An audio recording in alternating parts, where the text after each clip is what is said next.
Alors on commence par cette actualité. L'état d'urgence a été déclaré cette semaine sur le site de Hanford aux États-Unis. Une partie de la plus grande poubelle nucléaire du continent américain s'est effondrée. Pas de blessés, ni de fuite de radiation pour le moment, mais cet incident remet sur le devant de la scène la question de la gestion des déchets nucléaires, le talon d'Achille en fait de cette énergie, l'énergie nucléaire. Alors Zoé, ce matin avec ton invité, on va s'intéresser à notre propre pays, à la Suisse. Comment est-ce qu'elle se positionne ? Bien, le gouvernement est justement en train de réfléchir aux lieux les plus propices pour enfouir tous nos déchets radioactifs. Le démantèlement de la centrale de Mühlberg est prévu pour 2019 et puis les réacteurs de Besnau 1 et 2 seront probablement arrêtés d'ici quelques années. Il va falloir stocker tous ces déchets radioactifs. La question c'est où ? Et voilà, notre invité justement est là pour nous éclairer. Il s'agit de vous, Lies Lalouis, bonjour. Bonjour. Vous dirigez le laboratoire de mécanique des sols de l'EPFL à Lausanne. Avec votre équipe, vous participez au processus de sélection des sites de stockage des déchets radioactifs. Alors aujourd'hui, nos déchets nucléaires, il faut les enterrer sous terre. Et il y a quelque chose de très gênant. Nos sols ne sont pas hermétiques. Comment ça se passe concrètement ? Alors d'abord, je ne vois pas pourquoi ça serait très gênant. Alors les sols sont effectivement pas hermétiques et heureusement parce qu'on en fait plein d'autres choses des sols. On fait de l'agriculture, on fait des tunnels, on fait plein d'autres utilisations.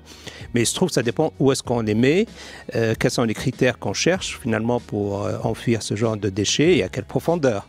Donc imaginez maintenant que vous avez quelque chose où vous voulez cacher à 1 km de profondeur sous vos pieds. Je pense que là, vous pourrez considérer que le sol est hermétique.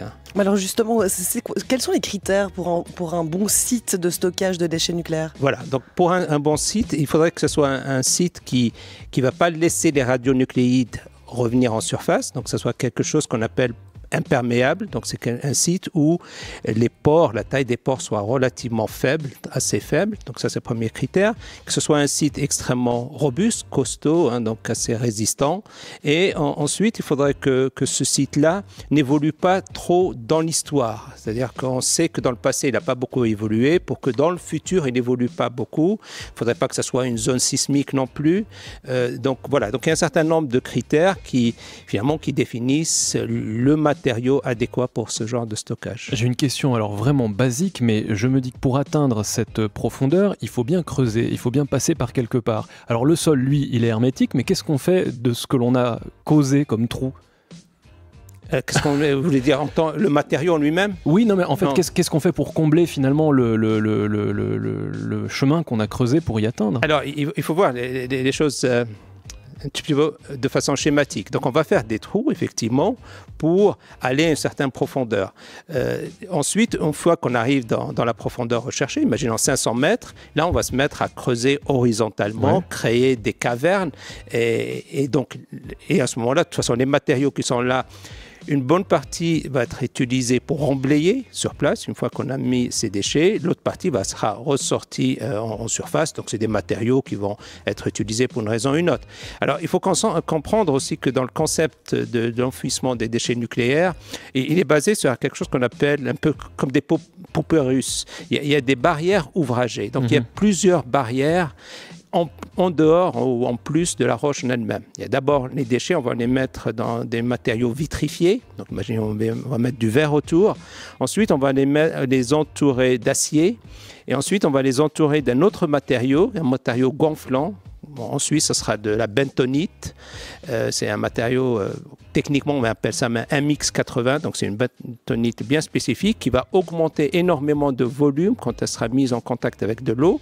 Donc, ça va faire une barrière ouvragée. Et ensuite, on a la roche en question.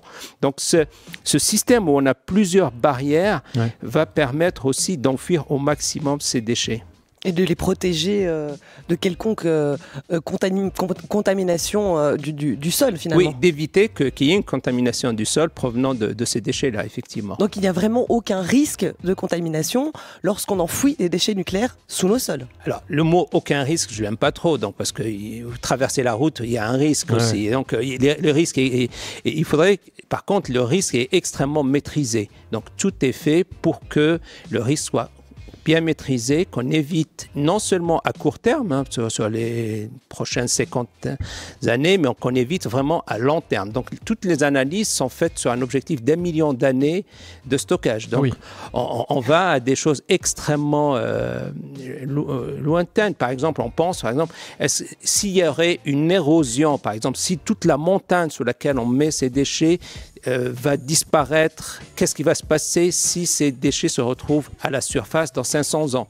Donc, mais techniquement, en tant que tel, construire ce genre d'ouvrage n'est pas extrêmement complexe. Ce n'est pas plus complexe, par exemple, que faire le tunnel du Gothard, qui est à des profondeurs qui sont supérieures à celles pour les déchets nucléaires. Donc, vous voyez, les défis techniques sont maîtrisables.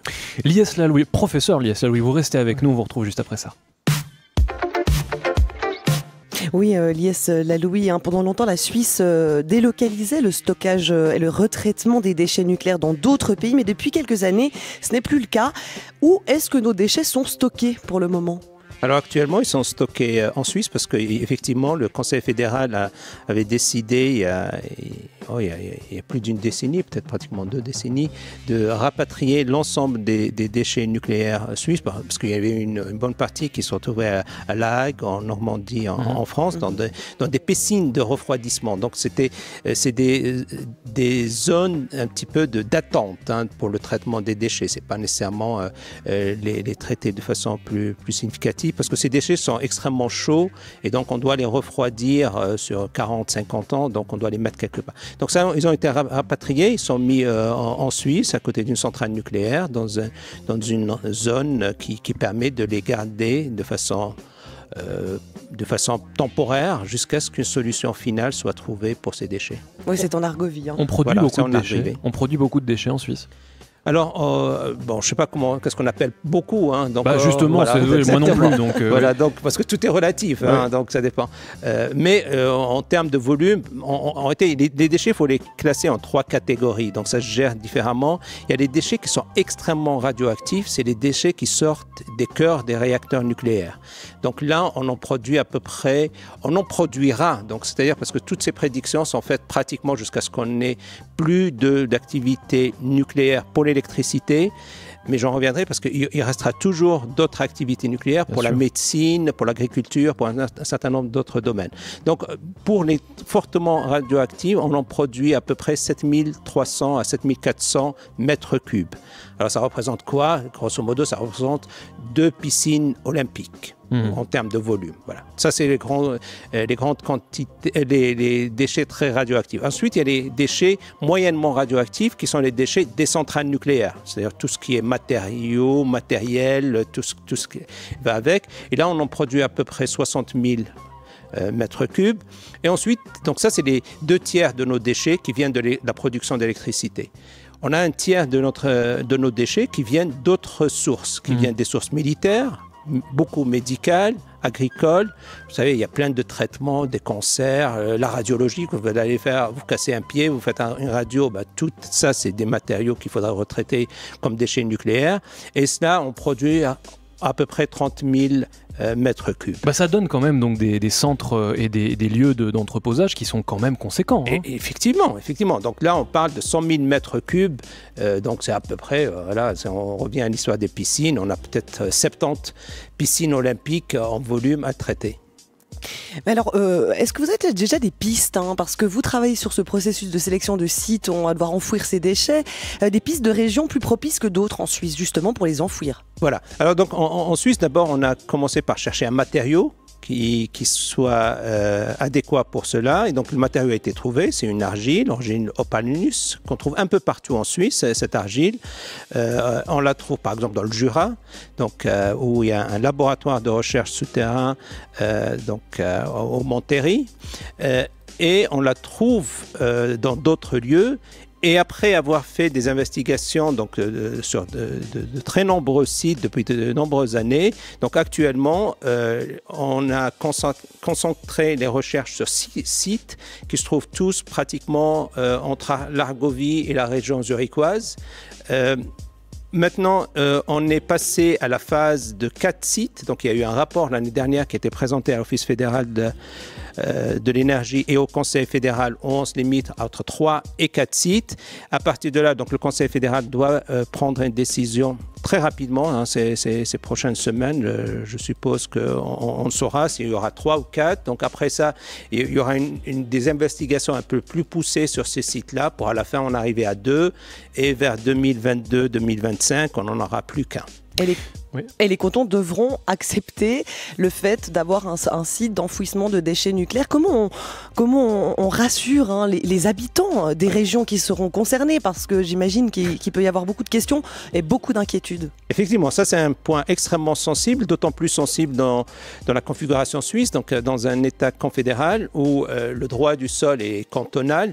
Mais là, donc, il y a eu tout un processus qui a pris une dizaine d'années, qui a impliqué le Conseil fédéral, le Parlement et les cantons, où l'idée c'était de dire on se met tous ensemble, on cherche tous ensemble la meilleure solution, et une fois cette solution trouvée, le canton qui est sélectionné doit l'accepter. Et donc on a fait passer le droit de sélection du site d'une prérogative cantonale à une prérogative fédérale. Ouais. Et donc c'est le Conseil fédéral qui décidera, et donc les cantons n'ont plus sur l'aspect nucléaire de mots à dire, on va dire, mais ils sont partenaires dans la sélection du site.